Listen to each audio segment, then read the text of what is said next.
আপুনি ষ্টাৰ্ট কেতিয়া কৰিছিলে ফাৰ্ষ্ট সোমালে কেনেকৈ লাইনটো ষ্টাৰ্ট আৰম্ভ হৈছিল 2014ত 14 তেনেকৈ হ'ল প্ৰথম আহিল যে এইটো শিকিছিলোঁ যে বাহিৰা কিতাপ পঢ়িব লাগে প্ৰথম শিকিলোঁ সেইটো যে বাহিৰা কিতাপ পঢ়িব লাগে তো আমি প্ৰথম নভেল টাইপ কিতাপ পঢ়িছোঁ চেল্ফ হেল্প বুক তেতিয়া আমি হাতত পোৱা নাছিলোঁ তো মই নভেল পঢ়িব যাওঁ বিৰাট বৰ লাগে তেতিয়া ইউ কেন উইন বুলি এখন কিতাপ আছিল শিৱ খেৰাৰ সেইখন কিতাপ ফাৰ্ষ্ট টাইম মানে পঢ়িলোঁ সেইখন কিতাপ পঢ়িটো বিৰাট ভাল লাগিল এনে মই নভেল মানে পঢ়াত বিৰাট বেয়া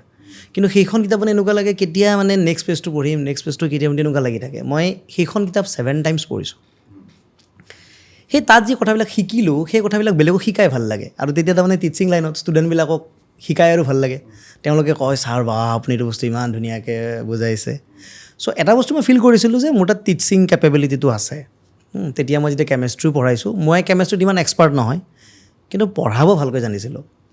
তো যেতিয়া এনেকুৱা মটিভেশ্যনছ বস্তুবিলাক কোৱা আৰম্ভ কৰিলোঁ তেতিয়া মানুহে তাৰমানে একচেপ্ট কৰা আৰম্ভ হ'ল তেতিয়া বাচ্ছাবিলাকে পেৰেণ্টছবিলাকক লৈ আহে ছাৰ আমি পেৰেণ্টছক কনভিন্স কৰাব পৰা নাই